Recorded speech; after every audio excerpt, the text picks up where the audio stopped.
And we're live. Hello, everybody. I would love to introduce you to Mollie Miller. Hello, Mollie. Hello, it's good to be here. Awesome. So, Mollie is a physical therapist and has spent her career working in the brain injury field, right? But you are pivoting a little bit and integrating some other new practices and concepts, and it's all about rest. Yeah. Oh my God. So before we went live, Mollie and I were just talking about how hard it is for all of us, whether you are um, anybody that's working, right? A mom, a dad, you're a caregiver, and it doesn't matter who you're caring for. If you're a stroke survivor, rest is hard. It is. We live in a hustle society, especially in the US. And so it's just not valued here. So we have to give ourselves permission to rest. And that's part of the battle to slowing down. Yeah. So tell us a little bit about how did you go from physical therapy into this whole rest state? I don't know what else to call it. That's Well, my word. Rest state. I want to be in a rest state. Where's my pillow?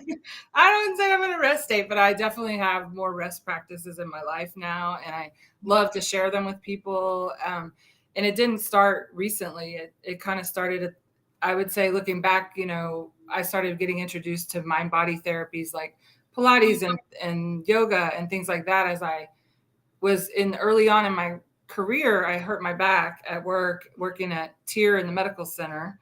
Working in the brain injury world, it's a very physically, emotionally, it's a stressful environment, and hurt my back. Couldn't get it to heal through traditional means. And luckily, one of my OT friends introduced me to Pilates, it was a very rehab based, lots of breath work, and that is what actually helped me heal my back. Wow.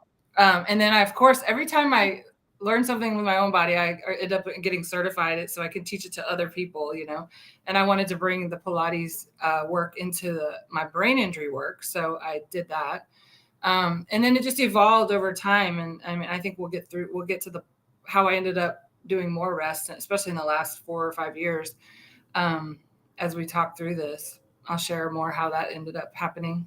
I love it. Love it. Love it. Love it. I've always been a believer in naps, but I think I know, me too. Naps are I'm always been a napper, but it's when you actually the techniques that I'm going to share. You're awake when you're doing them. You're not actually sleeping. That's me. So we were talking about how last night I went and did a float tank. For those of you who don't, I'm not going to spend a lot of time, but basically it's water with a lot of magnesium in it, and it's like a sensory deprivation tank. And yes, you're supposed to be able to meditate and do all that stuff, but I think I'm just chronically fatigued. So my first 45 minutes it took my brain 45 minutes to slow down, and then I slept for probably the last 15 of it. And that's healthy. I mean, that's healing and healthy, and all of that is everything we're going to share is calming your nervous system. And because we are in such a fast pace, getting so much information, there's so much stress, especially in the caregiving world. You really don't have control of your schedule. You don't have is something happening? Oh, that's me. That's me pushing buttons, everybody. What is happening?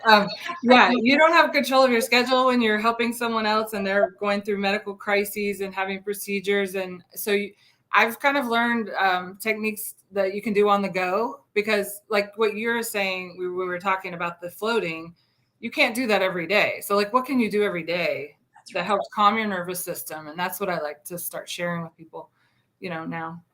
Is that where we should jump in? Yeah. And I think you were describing when you went to float, you didn't just jump into the tank. You actually, you worked your way to it. So they had you drinking tea and resting in a massage chair. And so I think that's the part when we're starting to create new habits, we tend to jump right in, and we're in a fight or flight state, and we try to jump right in and try to incorporate some rest tools in our life, but we haven't slowed down or made space for it in our life. So if you can prep for rest, if you're committed to trying some activities that'll help calm your body and your brain. Try to prep for it by creating space in your calendar. And I also think like it doesn't have, the other message I have for people is it doesn't take more than like a few minutes at a time, maybe 10 minutes. You don't have to do a whole day of the spa to calm down your body.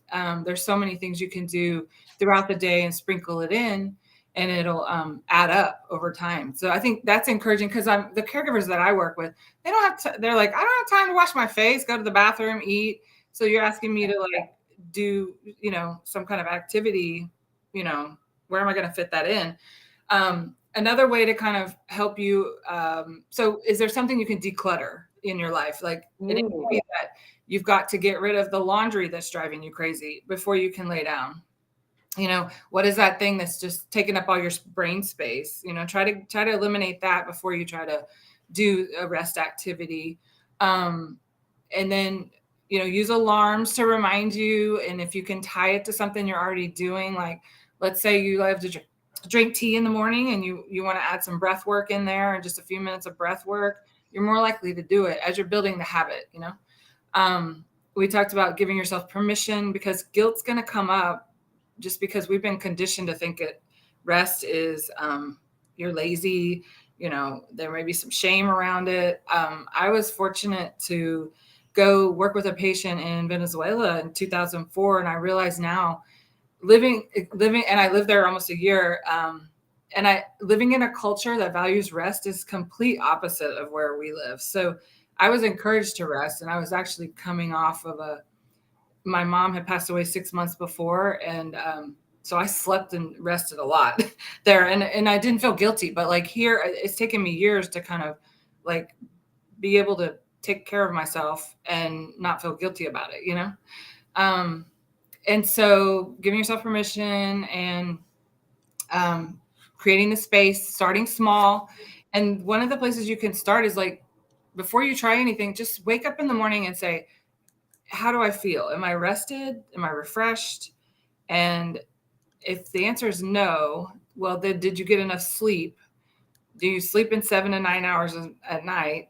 And if you're not, you really need to start there because sleep is essential to everything, brain health, brain healing. Our body heals at rest. Our brain and body heal at rest, and they get stronger at rest. So, and then if you are getting enough sleep, well, is it good quality sleep? And we could spend a whole podcast talking about, or days talking about quality of sleep and things you can do. I won't go into that too much, but there's so much you can do to prep before you go to bed. There are things you can do to your room. There's obviously things you could talk to your doctor about if you're not sleeping really well, especially as you're aging and hormones are changing, and a lot of our stroke and brain injury patients have trouble with sleep as well. And that's when their brain is healing the most. So they need more sleep than we do. They need more like 10 plus hours of sleep while they're healing from a stroke or a brain injury. Wow. And we're just not getting that. No, we don't allow for, like you said, our culture doesn't support that. Yeah. And then some people feel guilty just taking naps, but naps are obviously a form of rest, but and there's power naps, and then there's 90-minute naps, and there's all kinds of stuff around naps. But I wanted to talk more about like other things you can do to help get out of a stress cycle, things like that. Okay. Let's jump there because we all have that. Yeah. Okay. So first of all, like different tools for rest. If you're tired, it is helpful if you can kind of identify if it's cognitive or mental fatigue versus physical fatigue, because that's kind of a cue, the body's signaling. If you're mentally and cognitively fatigued, it's wanting to move. The form of rest would be more of a movement. You go move your body, you go take a walk, like if you're having brain fog, go take a walk. And that's going to like help your body. It's like an active form of recovery. If you're physically fatigued though, like you were saying, like I fall asleep when I lay down, you want to do something more passive probably. So there's active and there's passive things you can do. Okay. Got it. And I'm going to talk about that. But stress cycles, basically, when your brain perceives a threat, whether it's real or not, it goes into fight or flight. the cortisol comes out, you get the adrenaline going. And we're just constantly, with the amount of things that stimuli that are coming at us all day, even just the alerts on our phone, that creates a fight or flight response. So it is helpful if you can do little things to complete the cycle. And that means giving your brain a cue that it's safe to calm down and kick in that relaxation mode, parasympathetic nervous system. So things like exercise and movement are like, that's number one. If you can move your body and exercise, that's going to help you complete a stress cycle. And I think most people, like the runners, that's why they run, a lot of them. And then breath work is a way to complete a cycle. There's laughter, singing, painting, creative things like painting, drawing, being creative, crying, and then affection. So like a hug from someone that you trust and feel safe with, just that, and you hug them long enough to feel that calming come through your body. It could be a pet, that you can cuddle with or pet. And, cats and dogs are used a lot for calming and helping people get through stressful times. But especially if it's your pet. Yeah. So that's the stress cycle. Do you have any questions about that? Well, so I just want you to sum that up real quick, because when we're in a stress cycle, we're in the sympathetic nervous system. So I know we use Yes. these terms in the industry all the time, right? But some people Yeah. can you just clarify that just briefly? Sympathetic. Sympathetic. Yeah. The sympathetic nervous system is the fight or flight, and there's actually freeze and fawn. So fighting is like you're fighting, and then flight is when you're actually running away. But it's your body's it's trying to protect you from something that it perceives as a threat. And it doesn't know that the phone alarm is not a lion chasing you. It's just, we haven't evolved enough to have that. So it really, being mindful and being proactive with bringing some of these things, sprinkling throughout your day. And it's just a few minutes that you have to do it to calm yourself. But and if you're we're all going through stressful things throughout the day. But if you're in the beginning stages of someone just had a stroke and, you're dealing with the medical system, you're in crises. And so you're going to need more of these things. You're going to need to throw more at it. So the more you can test and see what works for your body when things are not too great, going a little crazy in your life, then you'll know what to pull in when things are out of control and just spiraling, for me, like movement is always, and if I can get in nature and move and breathe, that's always going to calm me down. My husband is actually more of a meditator. It just depends what your go-to thing is. I have a few go-to things, and then I add on when things are getting out of control, Recognizing when it's getting out of control. Well, that's part of it, right? That's why slowing down, testing, playing around with it, see what works for you.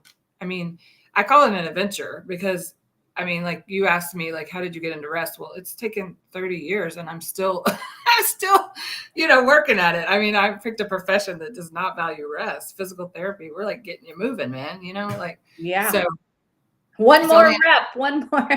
Yeah. One more, come on. 10 more steps. Come on, let's go. Yeah. I've learned the value of pacing yourself over time.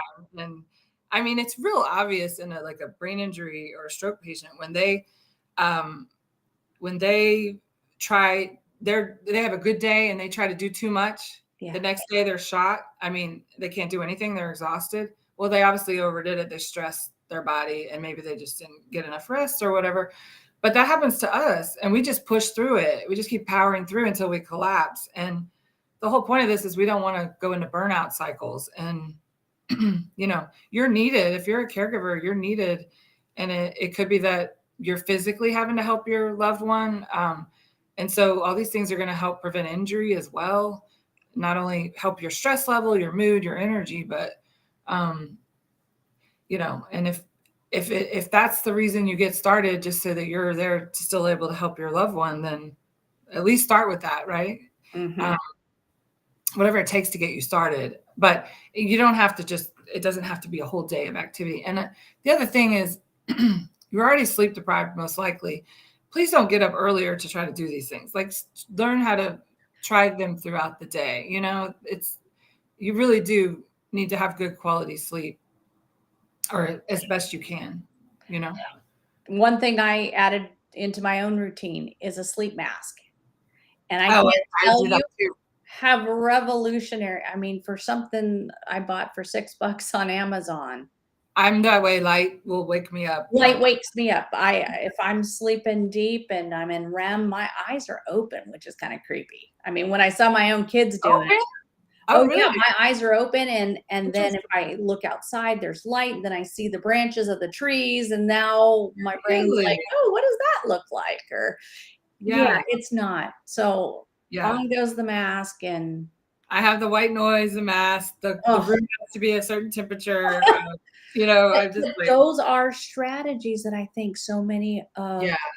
our I mean, caregivers, they don't think on, and those are free, right? Or 6 yeah, bucks no, on Amazon.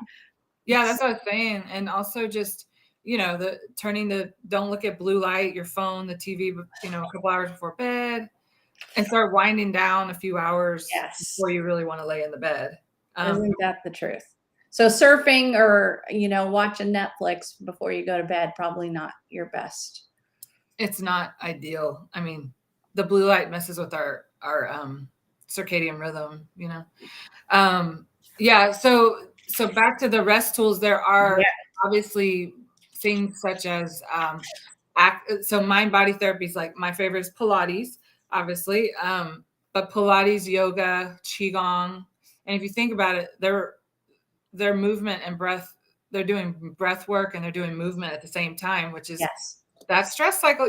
So it's obviously helping you with your stress, it's calming your nervous system. And we forgot to say when we were talking about sympathetic nervous system, the opposite of that is the Thank parasympathetic you. nervous system, and that's your relaxation, rest, and digest. Um, when you're calm, and that's when your body heals. That's when your brain is healing things, and so that these activities will help with that. The other thing those things do is they help with strength, stability, all the balance, all the things I love to help people with. Okay. So you can get more than just calming. And then but in the last 4 years, what I've really started to do, and it's helped me the most with like caregiver burnout and things like that, is the yoga nidra, which is Okay. a passive thing. And I love that. so you got meditation, passive rest is it's also recovery things like icing and all those things. But um, yoga nidra is just a deep form of rest. You lay down, you listen to a guided meditation, and it's a lot of breath work and visualizations. But it helps work through, at least the one that I learned and certified in. It's called Daring to Rest. It actually works with the 3 layers of exhaustion. So like physical, mental, emotional, and then life purpose exhaustion, which is like when you're not on alignment with what your soul is here to do. There's a lot of, it's exhausting, you know? So, and I got introduced to that when my dad had a stroke 8 years ago and I became his caregiver. And so I got to be on the other side of things, like being the caregiver, being inside the medical system from the patient side of things. And we had to end up putting him in assisted living because his vision was affected by his stroke. Physically, he was doing okay. But then all this, over the years, just more and more medical things unraveled, the things he hadn't done to take care of himself. So he had some cancer surgeries, and it was a year of 3 different cancer surgeries that we did not know were going to happen. And I was coming off of that, and I was driving, I was listening to a podcast, and I was completely just like, we almost lost him at that point, but he came through it. And I heard this podcast with my mentor now, Karen Brody, talking about yoga nidra. And I was like, I need that. And so I got it. I got her book. I started doing the meditations. And I mean, the first nidra nap I did, it was like, I do acupuncture on a regular basis, and and I've done massage over the years, but it's like you feel like that, but you're actually energized. Like you're refreshed, but you're energized. But like sometimes when you do massage, or maybe I don't know how you felt after the floating, but sometimes you're kind of in that groggy state. You're relaxed, but you're just kind of like foggy, and Yeah. that's not how I feel after yoga nidra. And so I started doing that, and of course I ended up getting certified in it. So that's what I'm putting together, programs to share with people. But that has been my go-to thing. I mean, it was just like, it's just like a non-negotiable. I do that pretty much every day. And it wasn't like hard to start the habit. So, I mean, it just works. Because you're immediately, you have that instant gratification. You feel like Yeah, I it's mean, it giving you it what. allowed me to survive being a caregiver for him. And actually, we did lose him last July. And so working through the grief part of that, it's been, again, my go-to thing. So it's the thing that I center everything around.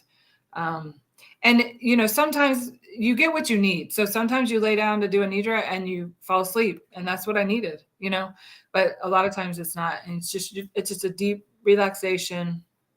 And it's just a really cool tool to add and try and see if it works for you.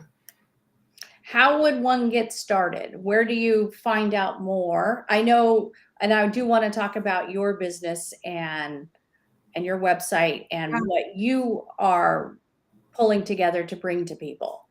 I mean, I have the 3 days of yoga nidra, which is like 15 minutes where you can just lay down, listen, and I talk you through a nidra. And we're going to share that link with them. It's just to feel it, see how it works. But again, like you need to do it a few days in a row to see how it feels with your body, and create the space, just like block it out, schedule it in, especially when you're starting, because you're starting something new. But yeah, I'd love to share that with them. And then at the end of that, I share next steps, like ways you can continue on, and some ideas depending on how you responded to it. And one of the things I have is like a planner where it's like a checklist kind of thing to check in every day. How am I feeling? What's my body telling me it needs? And it gives you some cues on like some of these things that I was saying, like the stress cycle busters, but things that can help you get in relaxation or take breaks throughout the day that don't take very long, like less than a minute, that'll help you refresh and reset, your nervous system. So, can you give us an example of a caregiver? Somebody who's physically, emotionally, mentally taking care of someone, and they're feeling completely overwhelmed. They're fully in fight or flight, and they're saying, "There's no way I can even find 10 minutes. I don't even have time to go to the bathroom," they would say. Right. What would be, how would you counsel them to start? Maybe do it right before they go to bed. Okay. Because it'll help them go into sleep better. It can help your sleep, if the person you're taking care of, it takes a break, which they probably need to be taking a break. Sure.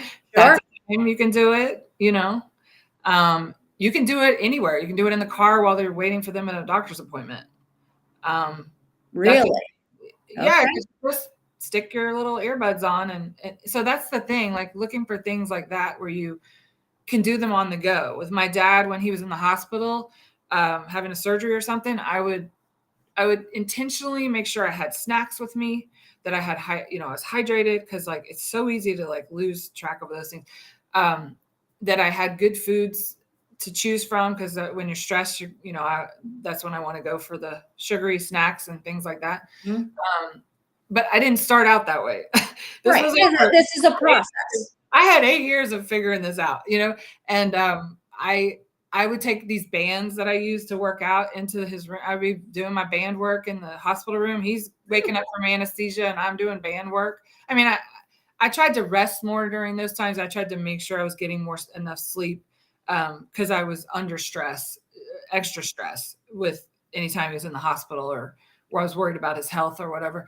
I would intentionally walk from the parking garage to the room and like interval walk, as long as not too many people are around, just like where I kind of walk briskly, slow down, just to kind of get my heart rate up and get some exercise in, you Mhm. know? So that's incorporating into stuff you're already doing, like in between things, like walking in the parking lot from the car into the doctor's office. Just try to walk fast, like things like that. And Right, that, and it's again, it seems so simple, and but that's, you want to keep it simple. We go right, back because to then we're more likely to do it, but I almost think to remember those things, like, I need a cue card, yeah, like, to I remind do too. myself, I like, do. I'll stick Yeah. stuff up here on the side, You Post-it notes on my computer. put it on your mirror in your bathroom. Go, and also, like, it can literally be, go stand outside for a minute and get some sun in the morning, which is going to help your body. It's going to eventually help you sleep better, because your body knows it's time to wake up, and then it's going to help your circadian rhythm, you know. Great. Um, and then just anytime you can get in nature, especially if you're inside buildings a lot, because you're taking your loved one to doctor's appointments in the hospital, and these are just toxic environments. So get outside, sit outside, stand outside, find a tree to lean against. Someone I listened to, she's like, go lean against a tree there, use its strength to, like, help you get grounded and feel confident, and get some strength from that when you're having a really hard time. That is fascinating. I was traveling this last weekend, and uh, I'll have to find a picture and post it on my website, but I leaned over and touched the trunk of this ginormous eucalyptus tree. I mean, I have no idea what the Wow. circumference was on this, but I've always loved eucalyptus trees, and it was prominent. Literally, this restaurant had built its patio around this tree. And I just remember leaning on it, and it was grounding. It And is. some of that sounds so silly. It sounds silly for me to say because I'm not Sounds weird, right? but I'm not used to saying it. And I also think that's the thing. So many people get caught up in the words and the phrasing and like, oh, that just sounds so silly. I can't say that. But it makes such a difference. Just stopping for a moment, Yeah. listening to the sounds, breathing, That's feeling the mindfulness. temperature. That's becoming present in the present. Yeah. That's the calming. Yeah. So far as brain injury goes, I work in the home and community area, where we go into people's homes and we get them back to life in the community. Very kind of, you don't go in the homes, but I like used to. you used to. I used to. Helping people get back to life as well, Yeah. right? But as much as we can get people out in nature, it's like it's helping them heal, Yeah.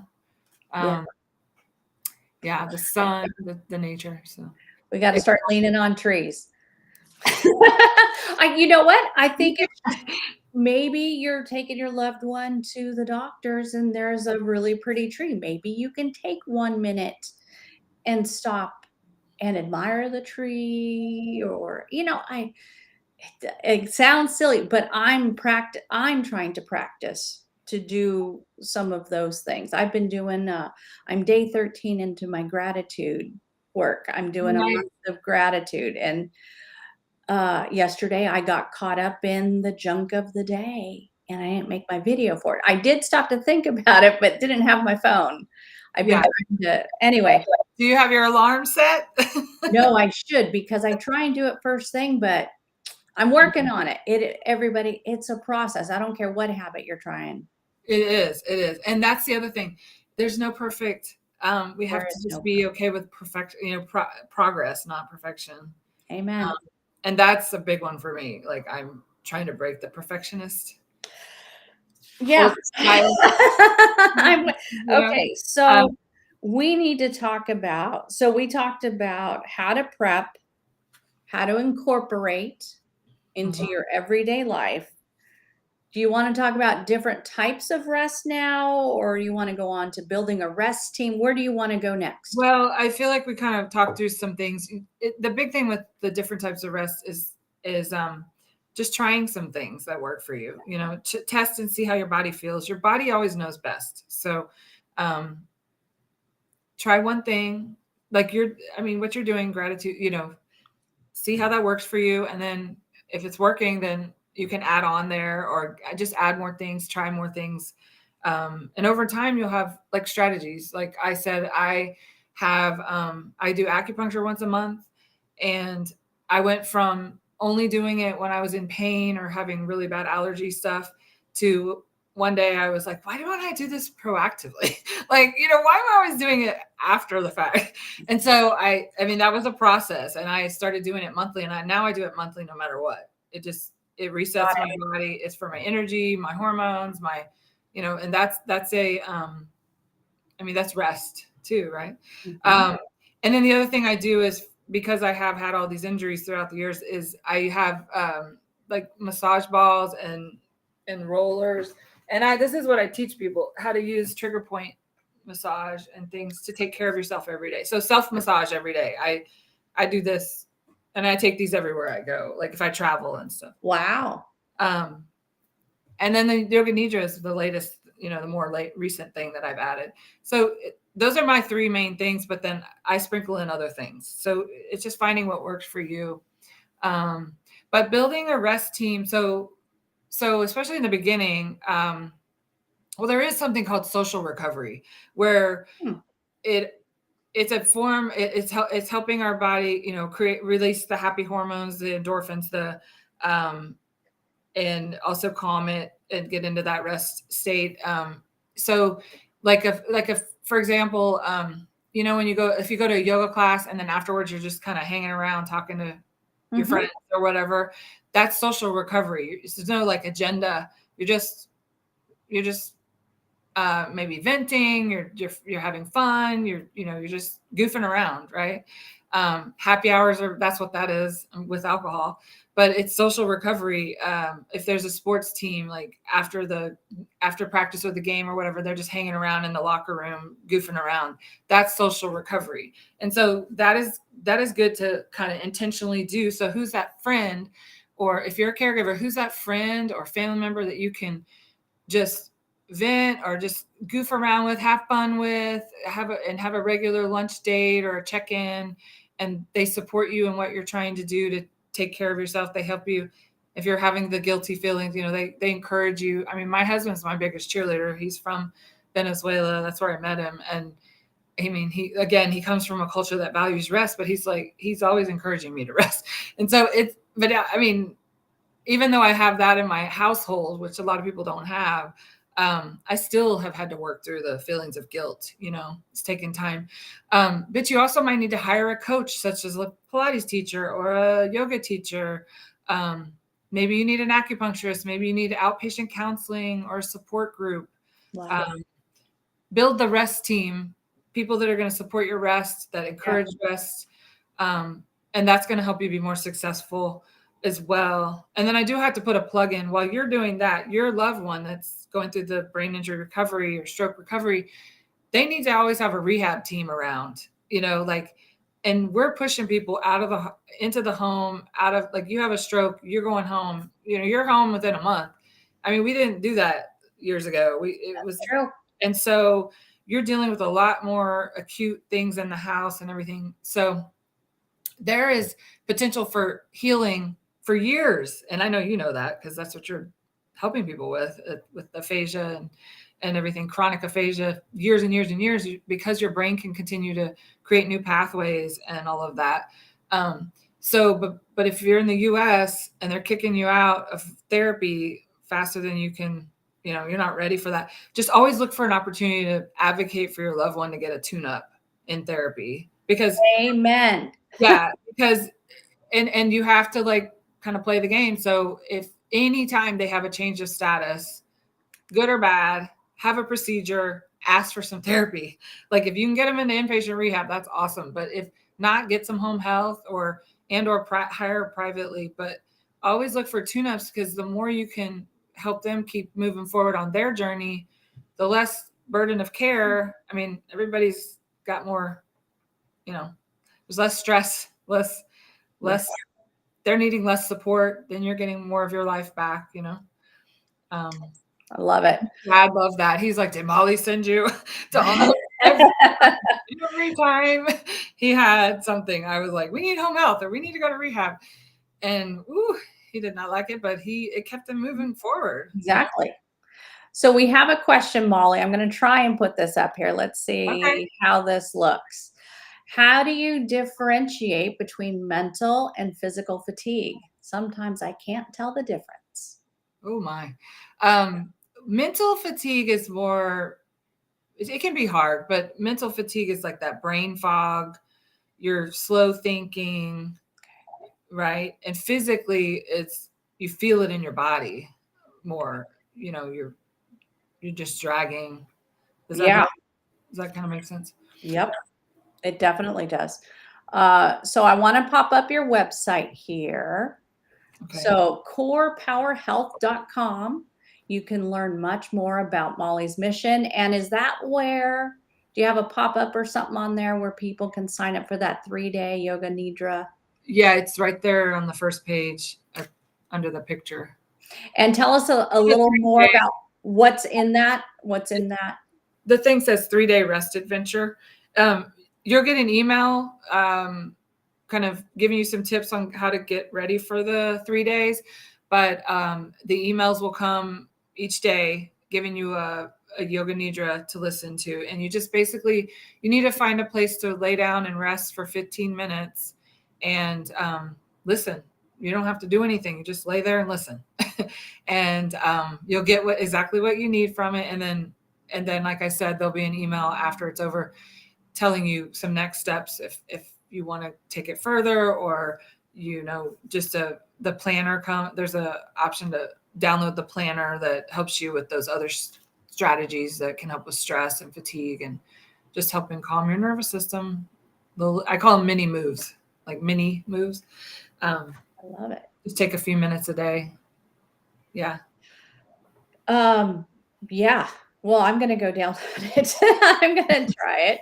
So is it something that downloads like through iTunes, or how does the audio part work? The audio, you just click on the link and it's actually it's in the box.com. It's in I don't know what you call that. Okay. Well, It's a file that you download. Yeah. what else would you like to tell us, Molly? This has been so amazing. I took a bunch of notes, and I'm gonna definitely hear the replay and make a nice summary of everything that we talked about today. Yeah. I think again, just keeping it simple, knowing that any little thing you do is going to add up to help you have more energy.